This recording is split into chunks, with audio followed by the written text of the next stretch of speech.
Doggy, we're back. Second live stream of the day for me. The wind has calmed down here. I just did TFTC with Matthew Mazinksius, and the wind was bad. It's calmed down. Hopefully, I don't have to mute my mic, and I'm fully energized after returning from Riga.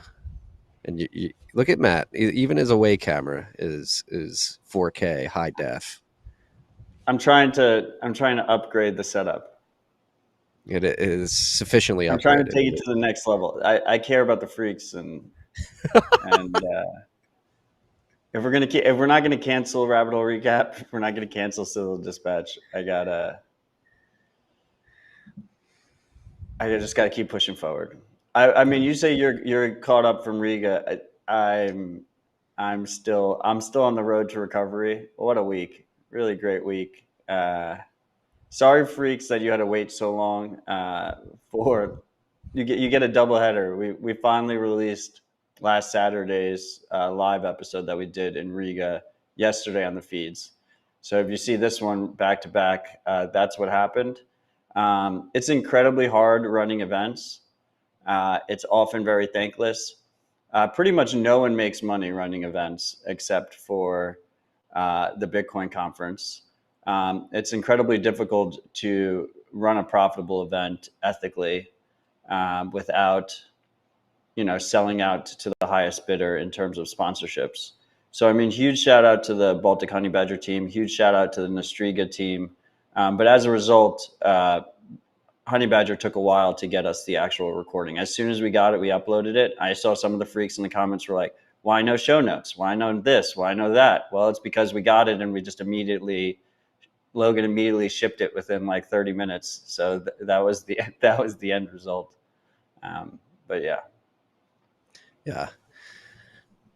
That was a very special week. Spent 6 days in Riga, Latvia. Got there Wednesday afternoon, left Monday morning. So I guess 5 full days. And I think the combination of Nostriga and Baltic Honey Badger really elevated the experience for me personally. That was my 4th time at Baltic Honey Badger, and I've said this on the show and we'll reiterate it now, particularly after this year. Favorite conference that I've ever been to. It was my 4th time over in Riga. Riga is a beautiful city. The European Bitcoiners are a special bunch, and I always come away from that weekend with the fire in my belly roaring stronger than it did the week before I got there. And this year was no different. I'm incredibly inspired and jacked up right now. Yeah, I mean, 2 things. First of all, for our Rabbit Hole Recap, we had a packed house. So shout out to all the freaks who joined us in person. It was a short rip. It was short and sweet, but it was crazy. We had a packed house. And also, just for some context on that rip, if you've already listened to it, we were talking about the legal environment for Bitcoiners and developers. And that was like about 4 hours before the founder of Telegram got arrested. It was pre Pavel getting arrested, just for some context. I think I said something about like if someone like walks into the room and points a gun at your head, you can't opt out of guns. And just shout out me. I think that aged quite wonderfully. But yeah, to Riga's point, I think 2019 Baltic Honey Badger 5 years ago was the first time I was ever on stage. 5 years later, nonstop, just me and you just didn't stop running. I think it was 7 days in a row I was on stage, which is just a ridiculous. I don't know. It's important, I think, to just take it all in and realize how far we've all come, how far this movement's come, how much it has grown in just 5 years. It's easy to think like everything is moving quite slowly, but I think we're all being the change we want to see in the world, and it's quite powerful to watch it all come together. Yeah. I mean, week started hot with Nostriga. And I think for me personally, obviously we've been using Nostr. We're on Zap.stream now. Shout out to you freaks for joining us in the live stream. In First major podcast to go all in on Nostr in terms of streaming. Yeah. And I was blown away in terms of the talks. Whether it was Rabble's talk, Alex Gleason's talk, Callie's talk, Million's talk, like I did not understand how before last week how mature Nostr is, in the sense that it is being implemented in many different ways than I even knew were possible before last week. Like the fact that Alex Gleason's built this bridge to Mastodon, what's going on What in about the Nosh fact that Social. like Gleason like built Truth Social, which by the way Right. was a fork of a popular feminist Mastodon instance, and now he's working on Nostr. I agree. Rabble is. I love his perspective. I'm so glad he's building in the space. The cool thing to me about Nostr is, Marty, me and you, we got into Bitcoin in 2013. Um, I mean, I think we both thought we were incredibly late at that point. Obviously, we weren't. But Nostr at this point in time feels like it both feels like Bitcoin in 2010, which I don't really know what it feels like. I mean, that early, but also it feels like it's accelerating way quicker than Bitcoin. And I think part of that is because it's at its core, it's a social protocol, it's a communications protocol, right? And so much of our lives is digital, so much of our social lives are digital based, and as a result, it kind of is compounding on itself way quicker than Bitcoin in the early days. So, I mean, I remember like with Bitcoin, a lot of people said like, oh, this was the internet adoption chart, and Bitcoin is faster than that because it has the internet as a bootstrapping mechanism. And then Nostr feels like, oh, it's faster than it's accelerating faster than Bitcoin and the internet because it has both Bitcoin and the internet um, as precursors. It's able to take advantage of those technologies. Agreed.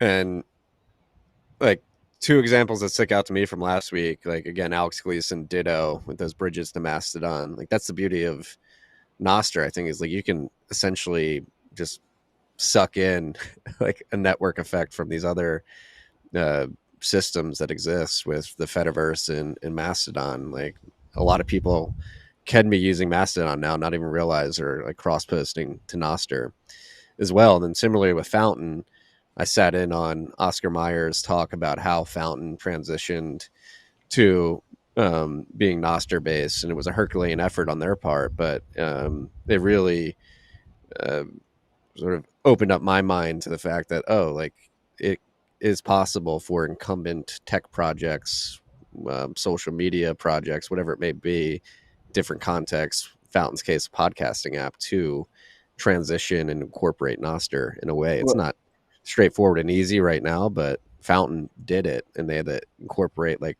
all their data, all their user history into Nostr, and they did it in a very creative way. so I mean, I have the list, it's on the list, but we're like 6 years in, so fuck the list, right? I want to talk about Fountain because I mean, so the whole internet is going towards walled gardens, right? Like Reddit's a walled garden, X is a walled garden, Facebook, Instagram's a walled garden. Pretty much the only major centralized platform that isn't a walled garden is TikTok, and that's because the CCP uh, just they understand that they just want as many users as possible and as many eyeballs as possible and as much surveillance as possible. So they haven't walled gardened off TikTok.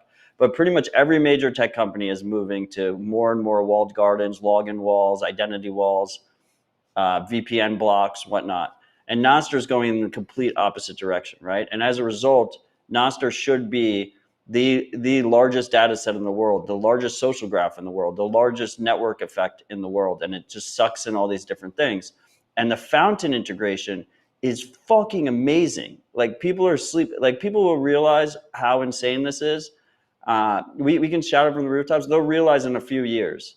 But if right now, Fountain is a Nostr client. If you post on Nostr, if you do a note on Nostr and you link to one of our episodes, it's automatically in the activity feed in Fountain. If you boost on Fountain, it is automatically a Nostr post, and you see it in every single Nostr client. You can press the repost button, you can zap it, you can do everything that you could do in a normal Nostr client. It is fucking insane how much that unlocks. And if another app decides that they want to be a podcasting app and they're also going to integrate Nostr, it will all be cross compatible without any permission, without any meetings that they have to have and legal agreements and whatnot. It'll all be part of the same exact ecosystem, same exact social graph, same exact key reputation system, same web of trust, same network effect. Blows my mind. Absolutely massive. People are sleeping on this. Yeah, no, and like selfishly, like for what we do in terms of like podcast discoverability, it just increases our reach. Just people talking about us in different parts of Nostr. Maybe they're on Fountain and they boost, and that goes out to everybody. So, like in terms of the ability for smaller podcasts, we're an extremely large podcast, as Yeah, you all one of the know, largest. millions of listeners week in and week out. But still, like the discoverability, the no effort discoverability that this gives all of our shows is insane. Dude, it's the coolest thing. Like people make a clip on Fountain, and then you see it in Primal, Damus, Amethyst, and then you can repost it, you can zap it, you can respond to the clip. The whole, and this is like the MVP. This is first release. Fucking insane. Yeah, shout out to Oscar and the team because I'm not sure if that talk will be.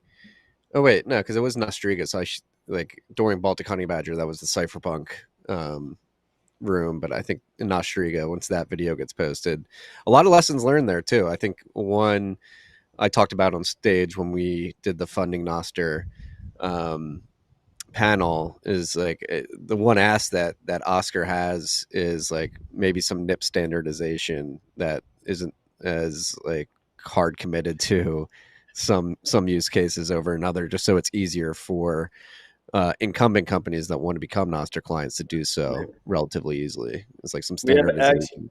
We have X Frog, who's the volunteer and absolute legend that was doing a lot of the audio, visual, and the posting for Nostriga, and has done a fantastic job. And he said that talk will be up soon. You can search on YouTube Nostr World, and you can see all the things that have been posted so far. There's a ton of content. In terms of the funding Nostr panel, Marty graciously moderated that. I was on it. All the panels that I was on are going up on the Citadel Dispatch feed. So I posted that this morning.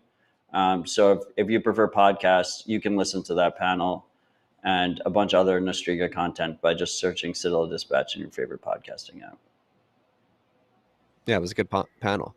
But like the context of which I brought up the fountain thing is like it came on to the, is there any investable opportunities on the for-profit side of Nostr? And I think what Oscar and Fountain have done is really, and similarly with like Alex and Ditto, is like proving like you can incorporate the network effects of these different use cases, whether it's the Fediverse with Mastodon or podcasting with Fountain. Like if we make it easier on Nostr for incumbent companies that have large user bases to essentially transition into Nostr, Yeah. that just like blows up the network effect. And going back to your earlier point about like comparing Bitcoin and Nostr adoption, I completely agree. Nostr is going to happen way faster because you're not dealing with money, you're just dealing with communications, which is Yeah. much less emotional for people. Yeah, I think Nostr blows past Bitcoin adoption and then starts bootstrapping hyper Bitcoinization in an even faster way. They're so complementary to each other. But there's 2 points here you mentioned. First of all, standardization of NIPs. One of the coolest parts about Nostr is that, first of all, it's not the base of a global financial network. And second of all, it doesn't need global consensus. So we can adapt over time, we can change over time, we can improve over time, and I expect us to. The second thing that you mentioned was on the funding aspect. I think the old world believed in trying to control your users as much as possible. They were your users, but they weren't your customers. They were actually your product, right? And that's an easier way of doing business. I think you can build profitable businesses, sustainable businesses, growing businesses on top of open networks and in an open way where your users aren't slaves, where your users aren't products. Now that it will be much more difficult. Like that is the hard path. But the hard path will result in human flourishing, and I think the companies that lead the way there stand a ton to gain. I mean, another perfect example is Rabble and Causes.com. I mean, Causes.com has an existing 100,000 person user base. He wants to convert that all over to Nostr. And as a result, he not only does he bring those 100,000 users over to Nostr and to the rest of us, but he also gets to to compound off of the user growth of every other Nostr app at the same time. Yeah. Extremely bullish. Dude, And the activity, I I'm think so that fucking pumped. I think last week's going to be looked back on as an inflection point for Nostr because the vibes, who knows if it's ephemeral and it's a quick hit after an incredible conference, but I don't know. I think I've been posting my long form bent content on Abla and the highlighter. I've got some user feedback there, but it's good enough. And it seems like if you look at go on Nostr.band and look at the weekly and daily active users, they're It's all spiking. coming together. Yeah.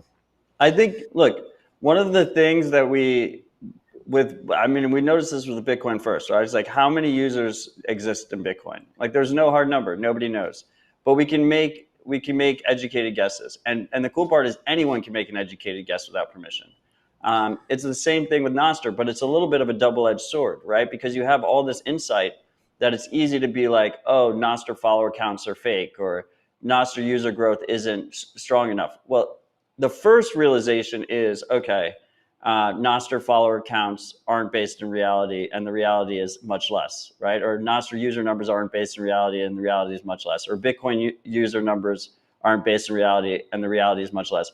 The second realization you should have is that it's all bullshit. TikTok follower numbers are bullshit. X follower numbers are bullshit.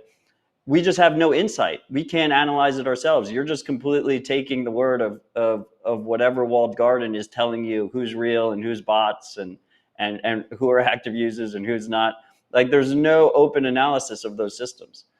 So it's important I think it's really important to realize that at the end of the day, the true growth of these networks is hard to measure, but subjectively, you can start to understand the usefulness. You can start to realize, like, oh, like, there is actual conversation going on here. This thing is actually valuable to me.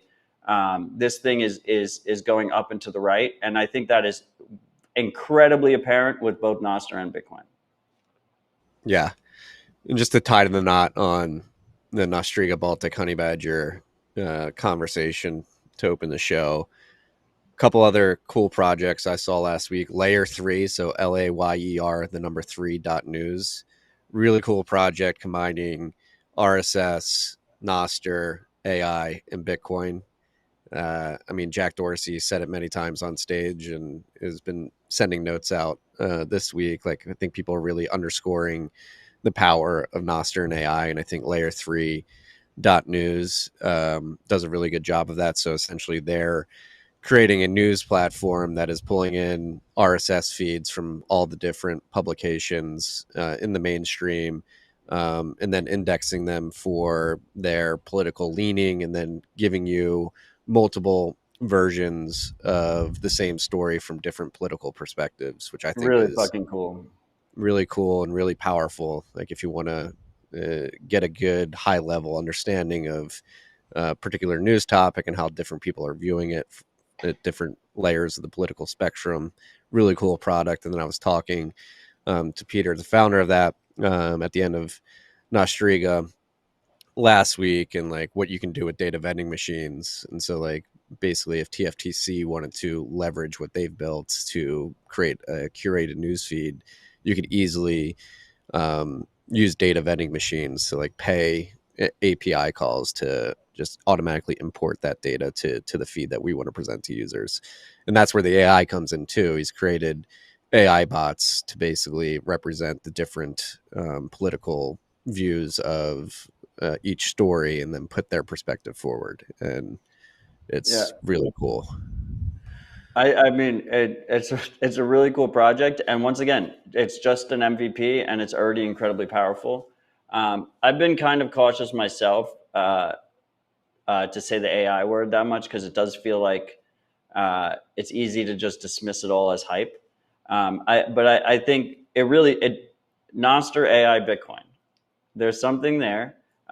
There's a couple key aspects that you have to keep in mind here. First of all, Nostr is an open data set. It's not behind a walled garden, right? And these LLMs rely on data and verifiable data, right? Every Nostr message is signed. and we're building out a key reputation system in real time, basically via ship posting, right? Web of trust.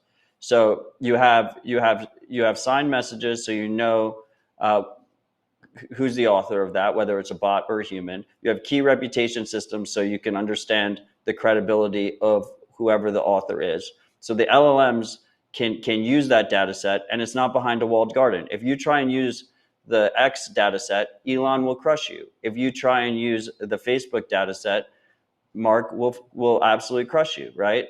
They own those users. Their content is their product. The second piece is Nostr as a communications layer, right? It's an open, interoperable, censorship-resistant communication layer, and these bots and their human users can easily communicate and integrate with each other without permission. Massive. The third piece is Bitcoin. We have Bitcoin payments that allow the humans to both pay for these different services, but also it allows the bots to also pay between each other. And you mix the three of them, those three aspects together in an open and permissionless way, and the sky's the fucking limit. Like the innovation will not be, no one else will be able to compete in terms of where we see the innovation. It will happen through open protocols. It will happen through Nostr. It will happen through Bitcoin. And we're slowly making progress. Like behind the scenes on the DVM side, we're seeing massive improvements being made. There's multiple grant recipients from OpenSats that are working on this stuff. Shout out to I've Dustin. had, I met him. Like, and that's like somebody you want working on these data vending machines. yeah, OpenSats grant recipient. I mean, I've had a lot of pressure on my side, like, oh, we need a OpenSats AI fund. It's like, no, you can apply to the general fund, you can apply to the Nostr fund, and as long as it's open source, as long as it uses open protocols, like you're well within our mission statement in terms of receiving a grant.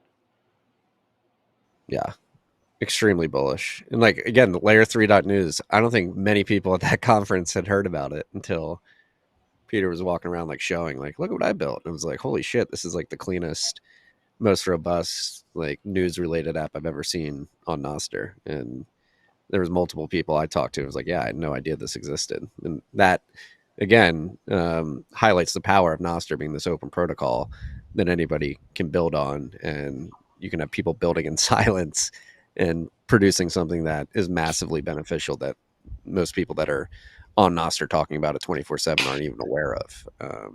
No permission required. Yeah, bullish.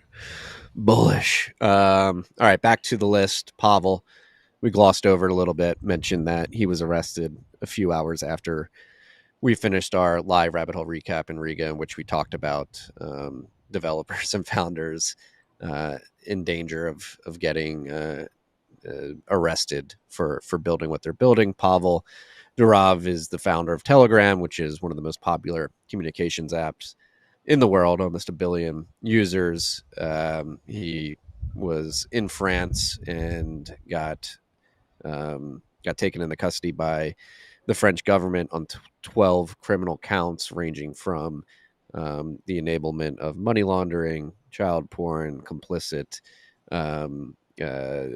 enablement of end-to-end cryptology. Well, why don't you read the 20 counts? Because it's a little bit ridiculous. Okay, I think they have it in the No BS Bitcoin article. By the way, you said 1 billion users. Telegram is obviously incredibly popular. But the 1 billion users, because it's not an open system, you just have to take their word for it. Yes. We don't know. We don't actually know how many users they have. All right, here we go. 12 charges. Charges include complicity, webmastering an online platform in order to enable an illegal transaction in organized group. Number 2, refusal to communicate at the request of competent authorities information of documents necessary for carrying out and operating interceptions allowed by law. Number 3, complicity, possessing pornographic images of minors. Number 4, complicity, distributing, offering, or making available pornographic images of minors in organized group. 5, complicity, acquiring, transporting, possessing, offering, or selling narcotic substances. 6, complicity, offering, selling, or making available without legitimate reason equipment, tools, programs, or data designed for or adapted to get access to and to damage the operation of an automated data processing system. Number 7, complicity, organized fraud. Number 8, criminal association with a view to committing a crime or an offense punishable by 5 or more years of imprisonment. Number 9, laundering of the proceeds derived from organized groups, offenses, and crimes. Number 10, providing cryptology services aiming to ensure confidentiality without certified declaration. Number 11, providing a cryptology tool, not solely ensuring authentication or integrity monitoring without prior declaration. And number 12, importing a cryptology tool, ensuring authentication or integrity monitoring without prior declaration. So it seems like a classic case of a government basically prosecuting the founder of an app for crimes committed by individuals using his app. Yep. And also just like wrapping it in, if they don't like someone, they just wrap it in however they want to wrap it and just try and throw the book at them. I know you're not the biggest fan, but have you seen the clips of Pavel's recent appearance on Tucker Carlson? I watched the Tucker interview. I have a love-hate relationship with him because the dude's a fucking hustler. And like Telegram is just, it works amazing, right? It's like one of, in like terms of UX and just like functionality, it is the best communication app in the world, period. The issues I've always had with him is that by default, it's practically spyware. Like the servers just hold so much information on their users. And I think that is the crux of this case. I think ultimately the French and their allied governments want access to those servers, right? And I think there is a concern that other people have access to those servers and they do not. And they want that all-seeing eye of Sauron and be able to see everything their users are doing. That's the danger of something like Telegram. I think it also highlights where a founder, if they collect a ton of information on their users, becomes more liable for that information. If Telegram was encrypted by default, like Signal is, he doesn't have insight into what his users are using the platform for.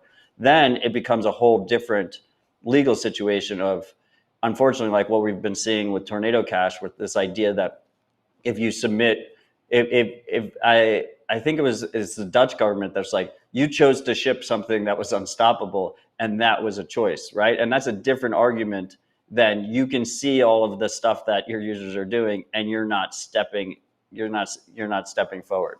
So, I mean, like I said, I have a love-hate relationship for him. I do not think he should be in jail, period. It's good to see that he was let go on bail, at least a $5 million bail, or 5 million euros bail, which is, I mean, by the way, it's just like, seems like a drop in the bucket. He's not supposed to leave the country, but that's like giving me $10 bail, like the equivalent or whatever. But I also love on Tucker, he did say that he's basically like a diehard Bitcoiner. He holds all his assets in Bitcoin or Telegram equity. He runs an incredibly lean business. He's like, I don't own yachts. I like rent everything. I don't own houses. I rent everything. I hold Bitcoin in a sovereign way.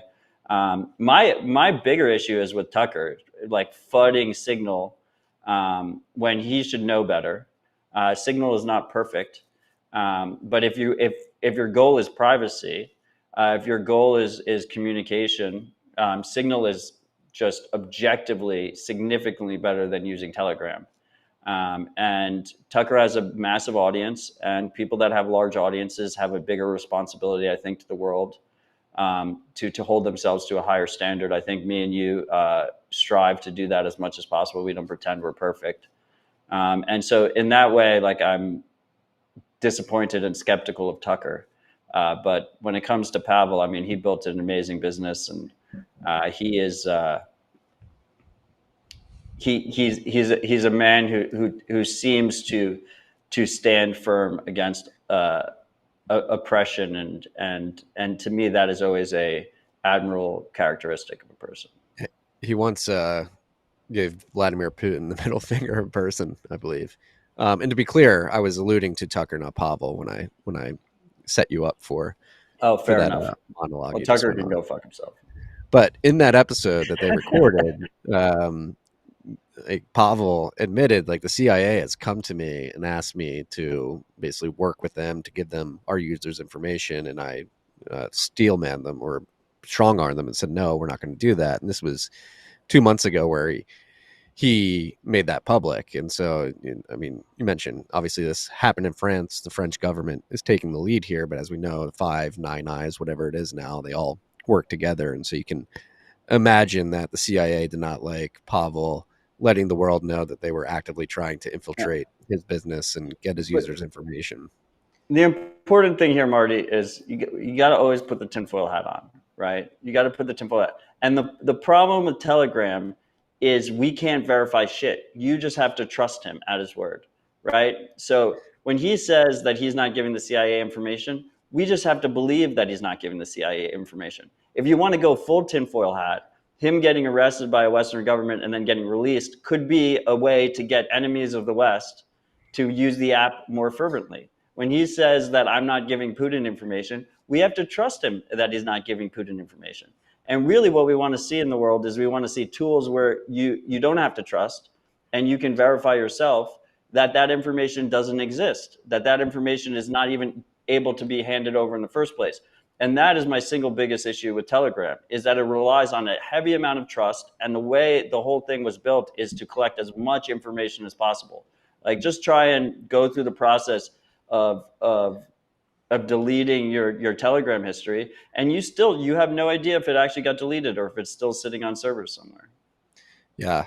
I'll end it on one tinfoil hat theory that I read the other day. It could be interesting. Like I think the incompetence of government is such that the world leaders, and I think it's public knowledge that Macron particularly has a Telegram account, and I don't think they understood the privacy assurances that are out of the box on Telegram. And some The people are, lack of privacy assurances. yeah, some people are surmising that this was a move to be like, oh shit, we were talking about things we shouldn't have been on Telegram, and if that data were to leak, it would be bad for us. So we need to go get this guy and make sure he doesn't leak that data. Yeah, Um, the whole issue is that you have to take his word for this shit. yeah, And once again, that's also the issue with Elon, right? And if you could we can let's assume the best, right? Let's assume the best, and it doesn't matter how rich you are. You can still if you're rich, you have even more pressure points that they can pull on you because you have a lot to lose. So nobody's perfect. We do not need kings among men. We should have tools that are built in a way that empower individuals, and that this information can't be collected in the first place, so we don't have to trust them. Period. agreed. So we'll be following this case as it unfolds. I'm supremely confident this is not the last that we will hear from this saga. So It feels we'll like be it's paying attention to it. escalating. Yeah, It yeah, feels like it's escalating, and yeah, I don't think for better or for worse, I don't think Nostr is going to be under the radar for much longer. prepare accordingly, freaks. Moving down the list, we're going to keep it tight today, as we did last week. We'll get back to longer form next week. OpenSats grant announcements.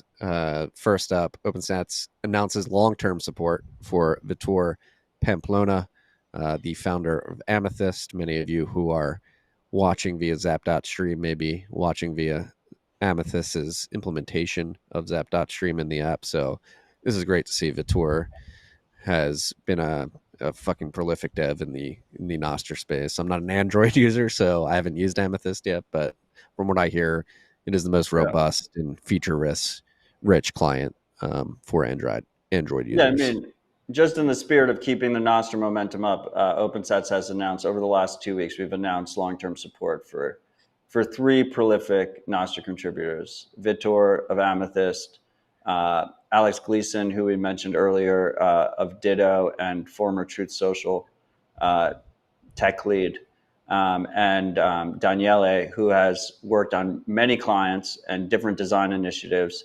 My particularly favorite client he's worked on is Gossip with Mike Dilger, which is an awesome, very freedom-focused client for desktop.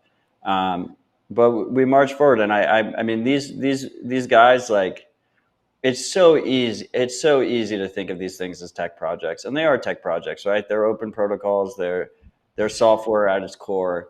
But this is a movement of individuals, and it's amazing how if you take 100 motivated people, if you take if you take 1,000 motivated people and they're all aligned and they're pushing forward for individual freedom, the amount of progress that is made is almost impossible to overstate. And these three guys are just fucking legends. I think I can speak for the entire OpenSats team that we're incredibly proud to support them. I'm just humbled that I can be a small part of this movement along with these guys. Yeah, it was, again, more bullish than I have been on Nostr after last week, and it's great to see OpenSats granting long-term support. It's something we talked about in our panel. Is these long-term support grants are very important because the year-to-year grants do add a layer of stress and distraction when you're going to reapply for a grant. So long-term support, taking away that stress, is a big deal. Yeah, so long-term support is a 2-year term. They have a fixed yearly, effectively, salary that they're getting paid, an effective comp that they're getting for 2 years, based on either dollars or euros is the most common situation. We pay them out in Bitcoin on a monthly basis so that they have some kind of knowable cash flow, so that they know, that they can afford rent, that they can afford to feed their families, they can afford the essentials, and leave, the corporate surveillance world, if that's where they were previously. Most of these guys actually weren't, but sometimes that is the case, and they want to leave their fiat jobs, their soulless fiat jobs, and they want to have some security. One of the things we learned really early on is that for a lot of these open source contributors, no one likes doing paperwork, right? I think that's not just an open source contributor thing. And the mental burden of renewals is a process. So they have an easier renewal process after 2 years. Obviously, within the 2-year period, they don't even have to deal with renewals, and they have that security. They have that financial security that they can work on these projects without worrying about that aspect. So I think it's particularly powerful, and we're just trying to grow that LTS grant system. I don't know how many LTSs we have across Bitcoin and Nostr at this point, but I think it's probably near 20 people at this point, which is pretty fucking cool to see. It's great to see. All right, now we're on to the software update section of the podcast. We already talked about Fountain version 1.1 being released with open social podcasting powered by Nostr. Next up on the list, we have Seed Signer version 0.8.0, which is the low time preference release. And that comes with a few highlights, which is additional legacy signing support, quality of life improvements, explicit support for PSBTs with op return, ASD, and you can now import Electrum seeds into the Seed Signer as well. And this comes with major code refactors, GitHub automations, and more testing available for people using the Seed Signer. Yeah, I just want to say that both Marty and I have an established long proof of work, public proof of work in the space. I know that, I think we've both been incredible supporters of Seed Signer throughout the years. I think it's an incredibly important project. We've been accused many times of conflict of interest in terms of Coldcard being a sponsor and us being the lead and exclusive investor in Coldcard. These two things are not competitors, okay? Like, the Seed Signer project is incredibly important because if we end up in a situation where you can't have purpose-built devices for Bitcoin, you need it. It's very similar, actually, to the gun rights movement, right? If we're in a world, or if you live in a country where you cannot buy a professionally manufactured firearm, like, it's incredibly important that you can get an FGC9 and print it yourself, or someone else can print it, and you can buy it from them and have a 3D printed gun. But at the same time, in a world where you can go to the store and buy an HK or a SIG or a Glock, like, I would 100% use the HK over a fucking 3D printed gun.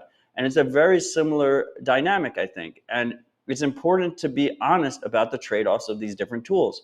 And Seed Signer, because it is a DIY off-the-shelf product, you do not have a secure element. And as a result, it requires much more personal responsibility on the user. You have to secure two secrets, essentially. You have to secure your actual secret, your seed, and then you have to make sure that the Seed Signer isn't modified and malicious, right? At boot, for instance, with a Coldcard, it is always verifying the firmware and making sure that it hasn't been changed. Now, with seed signer, that's not the case. You have to protect your seed signer. And so there are multiple use cases that people are recommending people to use seed signer, and I think they're doing it in bad faith. And it's incredibly disappointing. It's incredibly disappointing to talk to someone privately, to talk to the lead of that project privately, who I consider a friend, and he tells you one thing, and then he goes out on the internet and is just bullshitting, and it is incredibly disappointing to see. So if you are using, if once again, if you are using a seed signer in single sig, you have to make sure that that device never leaves your site, that if someone gets access to that, they can put malicious firmware on it. You also have to make sure that every time you load firmware, that you actually verify that that is not malicious firmware and that it hasn't been modified. And this idea that you're going to share it among communities in single sig is batshit crazy. That is not a good trust model. Like, I do not think people should do it. I think it's great in multi-sig. I think it's great in single sig if you have no other option. If you have no other option, it's great in single sig. But for 9 times out of 10, for most people, using a hardware wallet like Coldcard with multiple secure elements and multiple protections in terms of tamper resistance is way better for their threat model. Now, everyone has different threat models, and you have to analyze this yourself. But I can sleep easy at night knowing that I've talked about this topic as ethically and responsibly as I can, and that's not the truth for some people in this space. And I just look in a mirror and ask yourself, like, am I holding myself up to a high standard? And I implore you to improve. You've been implored. I've got nothing to add to that. Last up on the list, and then I've got some stuff I want to touch on. Mempool version 3.0.0 has been released. So this is the open source project. Anybody running the Mempool open source code can now update to version 3.0.0, and you get the accelerator, the goggles integration, full RBF timelines, and much more. So this is a pretty major upgrade for anybody running Mempool. Yeah, this is massive. It basically brings it up, the open source project part, the part where you can self-host it, brings it back up to parity with the hosted version. And I like to use mempool.space as an example of a full open source stack business that doesn't necessarily have to rely on the traditional business tactics of enslaving their users in order to be profitable. And it's really a bastion, and is leading the way in terms of that, in terms of delivering a false project, and then ethically monetizing on top of it. One other thing, Marty, I don't have it on the list, but like Greg, Ride or Die Freak Greg in the Nostr comments is like flaming us. Was there a recent Nostr release that we're not covering? Like, he's like, we're not covering the Bitcoin Nostr release.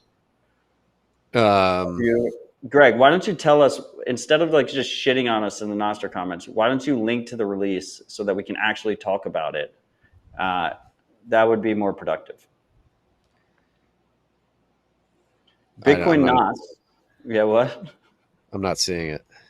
Bitcoin Nostr is an alternative implementation of Core. It's a small fork of Core led by Luke Dasher that primarily currently is focused on trying to make it so that your node doesn't relay different inscriptions and other things that Luke and users believe are spam or should not be relayed. Greg, you're still not being productive. Put it in the show notes instead of.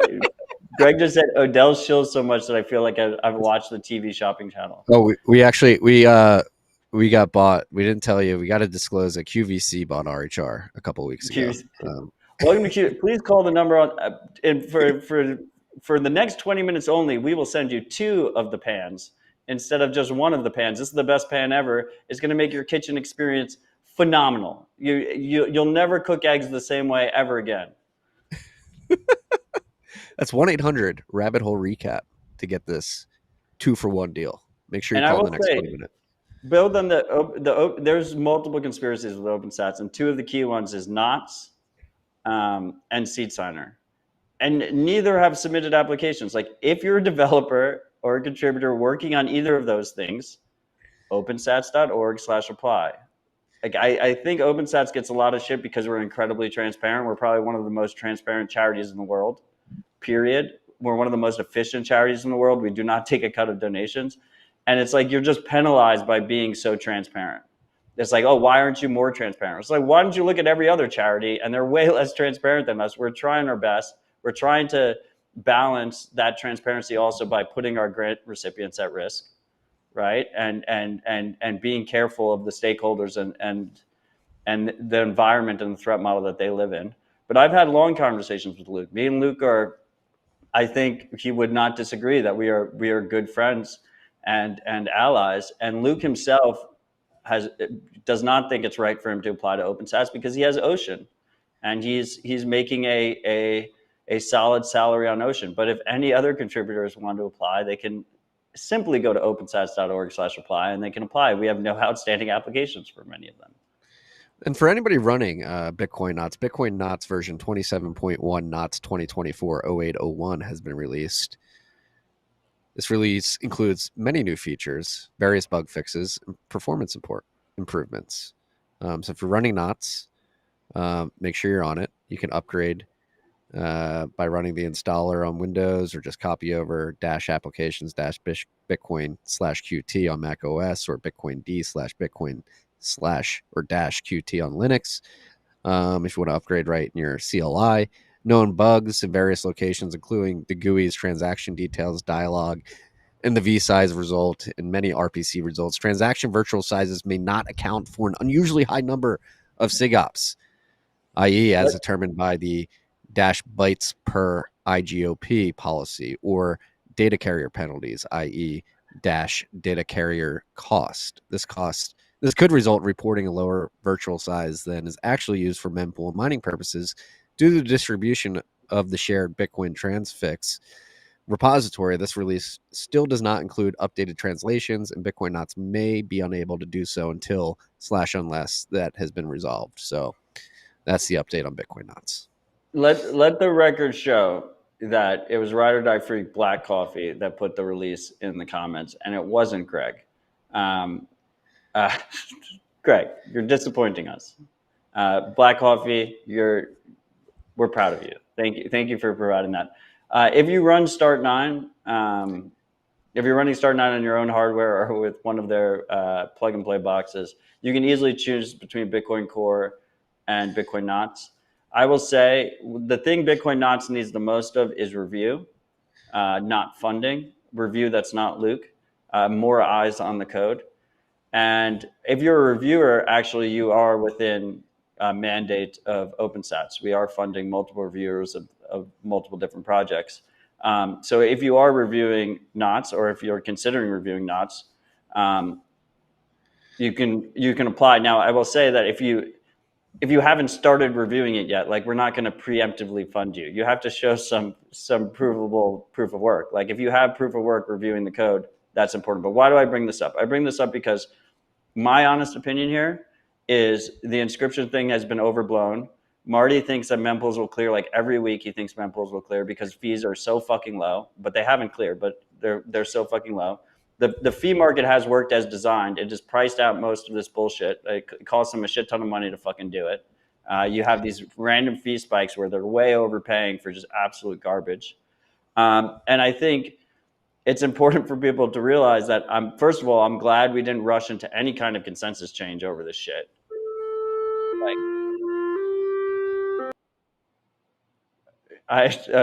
the Marty's community agrees with me. They're putting out the foghorn right now. We have a noon bell. It's a noon bell. And then second of all, like, I always call things as I've seen it. I've done it for 6 years. I'm never going to stop doing that.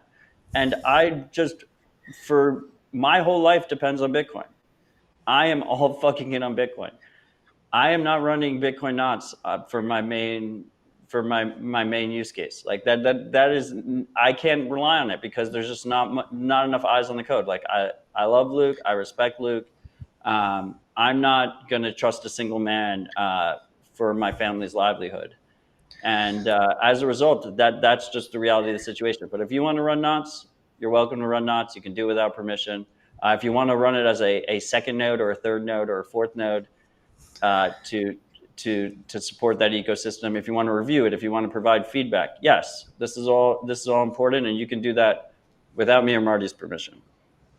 Yeah, no, I'm not going to run knots either, but if you want to, it's been updated. We'll put the link in the show notes. The whole filtering thing is a hill that I don't believe is worth dying on. And as Matt said, this stuff's all going to get priced out. It's ephemeral. It's not worth spending mental energy and bandwidth trying to fight something you can't control. Like, they're valid transactions. You may not like them, but people are making them, and that is a product of maybe we didn't talk through past soft forks and the implications of those soft forks as vigorously as we should have. And it's a lesson I've learned personally and plan on applying during future soft fork conversations. But yeah, I'm not as worried about it. And I don't think we need to spend 10 minutes talking about Bitcoin knots on any episodes. We will update you when it gets upgraded, though.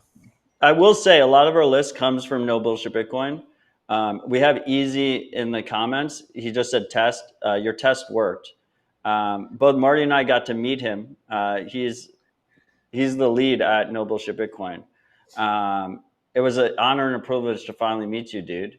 That was pretty fucking cool. And Really was. but also, like, you should blame him. Like, if you don't see things in our show notes, it's because he didn't cover it properly.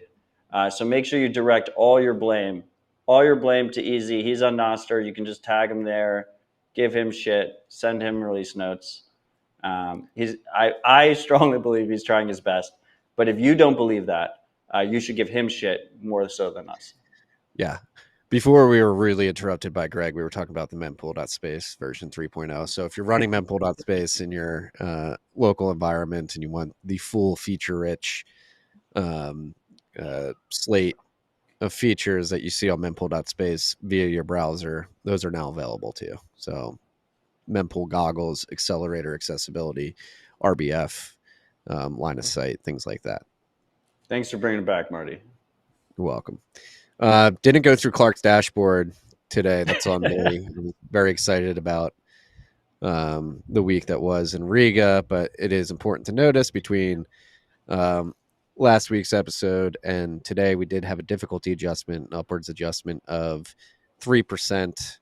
Right now, we're 1,728 blocks away from the next adjustment, estimated to be on September 11th, 2024. Never forget. Right now, that's looking like a negative 3% adjustment. It's early on in this difficulty epoch, so take that with a grain of salt. That's all we have for the list. Things are getting insane leading up to the election cycle. We got the Kamala Harris ticket beginning to put out policy ideas, one of which is an unrealized capital gains tax of 25%, which is economically illiterate and insane. Talking about price caps as well. And unconstitutional. And unconstitutional. It's said every election cycle that this is the most important election in U.S. history. But this one particularly, I'm not going to say it's the most important, but I do think it is like the most stark in terms of like different paths we can go down, like overt socialism or socialism light. And I'd prefer socialism light if we can get it, which would be the Trump ticket. Not going to endorse any candidate here, but it is pretty insane, the overt Marxist policies that are dripping out of one of the campaigns leading up to this election. I mean, an unrealized cap gains tax is effectively asset forfeiture. Yeah, confiscation. And to be clear here, it's for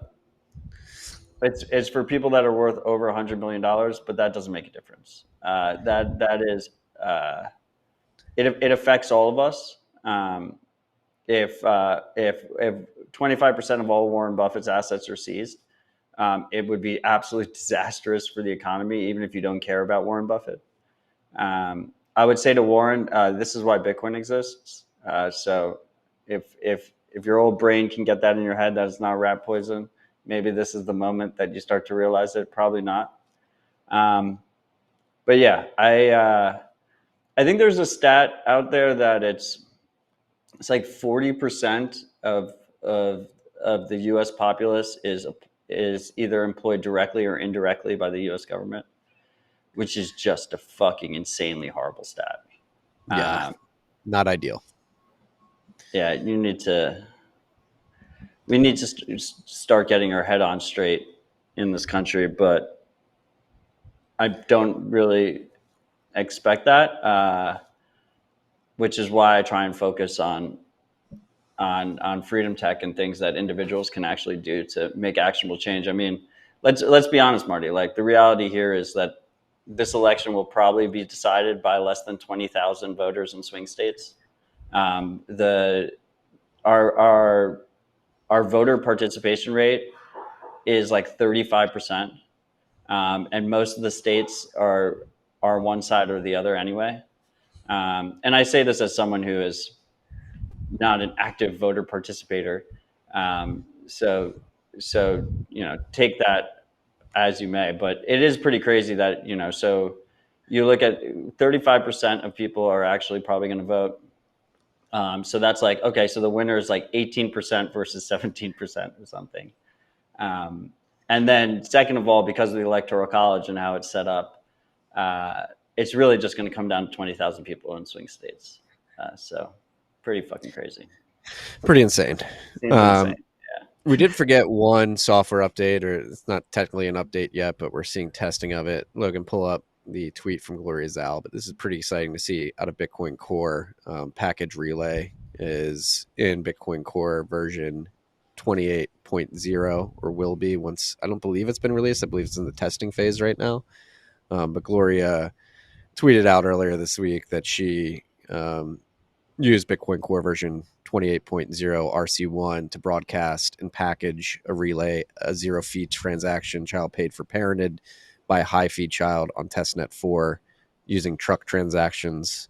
So this is lower level stuff that may not seem exciting to many of you, but this is a pretty massive update that's been long awaited in package relay, which should make transacting at the protocol level much more efficient, and it fixes a lot of edge cases, particularly around like upgrading fees once you've already broadcasted a transaction to the mempool. Gloria, we love you. We appreciate you. Consider using Nostr more. It would go a long way. Yeah. Oh, Silent Link is here. Shout out Silent Link. We finally got to meet the man and the legend behind Silent.link in Riga. That was one of my highlights of the week. If you're not using his service, it's fucking awesome. He's got eSIMs, privacy preserving eSIMs. You can not provide any personal information, get a brand new phone, buy it with cash, and then you can just load up an eSIM, and you can get data anywhere in the world paid with Bitcoin. I use it. It's my main driver. It is fantastic. Highly recommend. I tried to use it in Riga, and T-Mobile cucked me. I got to get a T-Mobile. You have a T-Mobile locked phone. Don't use locked phones, freaks. Oh, I found that out. We'll get Marty situated. Just to show what brotherly love we have, Marty didn't save his eSIM. I have Marty's eSIM saved. So when Marty gets his act together, I will provide Marty the eSIM. He just sent it to me. He's like, Matt, hold on to this for me.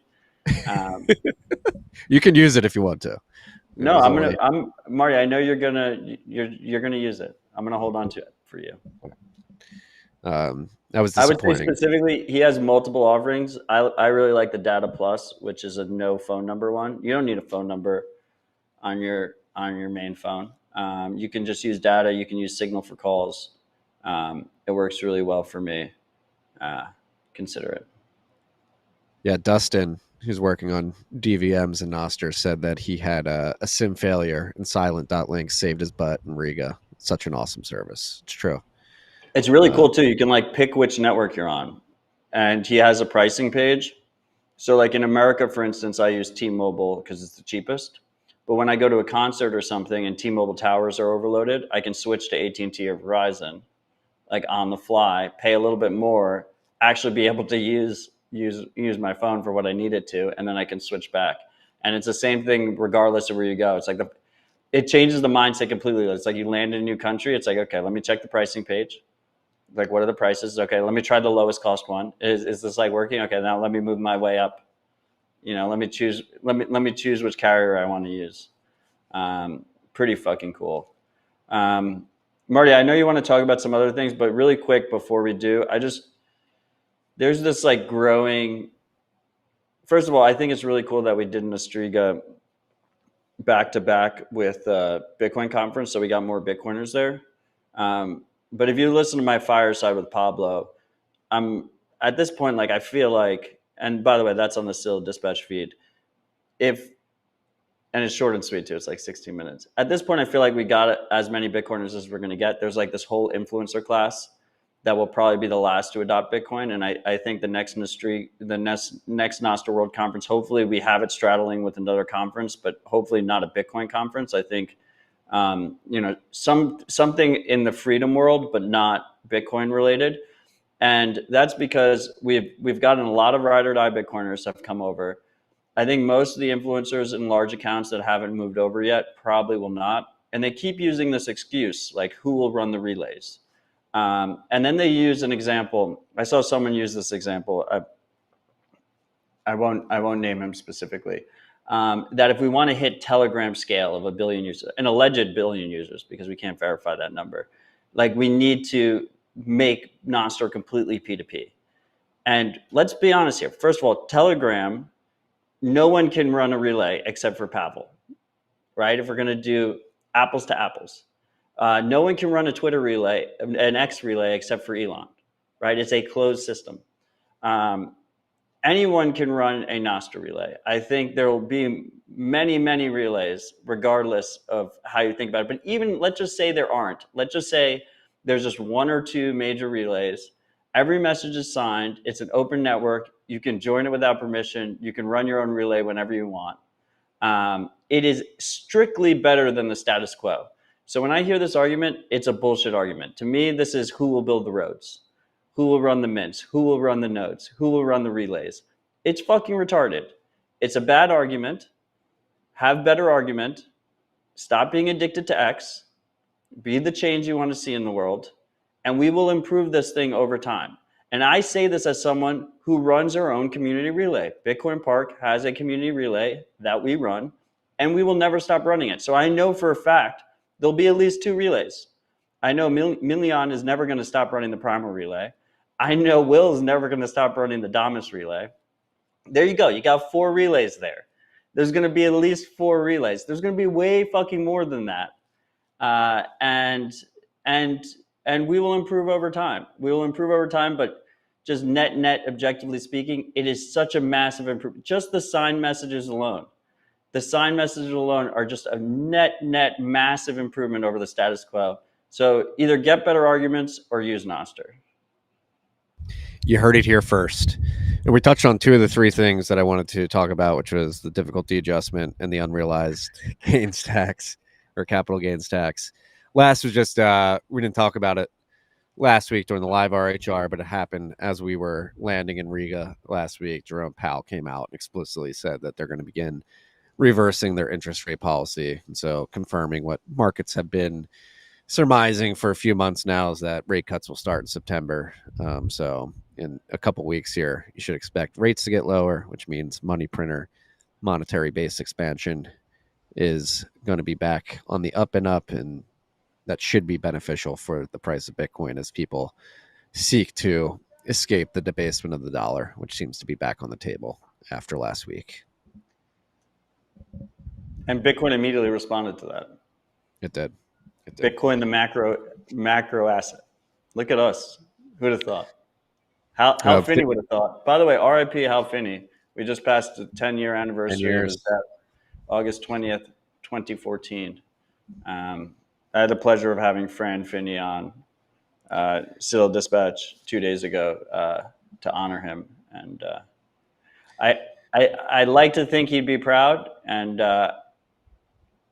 just how we're pushing forward the movement. We're gonna help make the world that you wanted to see a reality. And I'm just sorry that you're not here to see it. Love you, Hal. So many incredible. I mean, even before Bitcoin, if you've read the Genesis book by Aaron Van Weirdum, there was a period there in the cypherpunk movement where it was Hal and a couple others that were really pushing it forward. Dude, I Despite asked Fran. I was like, did Hal? I was like, he tweeted out running Bitcoin like 2 days after Bitcoin launched. I was like, do you remember like when Hal first talked to you about Bitcoin? He's like, honestly, he'd been going on about this shit for like 20 years at that point. yeah, that's a testament to the cypherpunk movement and Hal specifically within that movement. Again, go read the Genesis book. Like he and a couple others were really pushing the ball forward when people got disenfranchised and weren't really paying attention about the projects that were going on. So it's keeping that torch lit. It can be a small handful of individuals, and in terms of the technologies that led to Bitcoin, Hal was one of those individuals. And then obviously, once Bitcoin launched, he really carried the torch. First person ever receive a Bitcoin transaction outside the block reward. Obviously, the running Bitcoin tweet, and then prolific in terms of just helping people understand the potential of Bitcoin. Whether that, I mean, he was the first person to say if it catches on, it could be worth $10 million a coin. His December 2010 post about how Bitcoin will scale. I think he was the first one to say like we'll have the protocol level and then we'll build layers on top of it as early as 2010, and a number of other things that he did. So yeah, shout out to Hal, prolific individual. We probably would not be here without him, one way or I the think other. I would just say, I mean, some people say Bitcoin's inevitable. That may or may not be true at this point. It definitely was not true when Hal was a contributor. And I think like at this point, like Bitcoin probably is inevitable. Um, Bitcoin as freedom money is definitely not inevitable. We need people to keep pushing forward the movement in that regard and building the tools, using the tools, supporting the tools. Um, and Nostr is absolutely not inevitable yet. Like you matter. Like if you're using the fucking thing, you matter. And that could just be as simple as the shitpost. I mean, one of our most prolific contributors to Nostr is Corn DeLorean, who's just our meme master. And just every morning, there's going to be a new meme, and he'll probably have a couple out throughout the day, and it really does make a difference. Like if people just need to push this fucking thing forward. Don't get complacent. Co-signed, and I know after a week away from our families, they want to be with us, and so we should respect our families and go be with them. This was a great tight rip, sir. Much love, brother. Much love to the freaks. Stay humble, stack sets. Peace and love.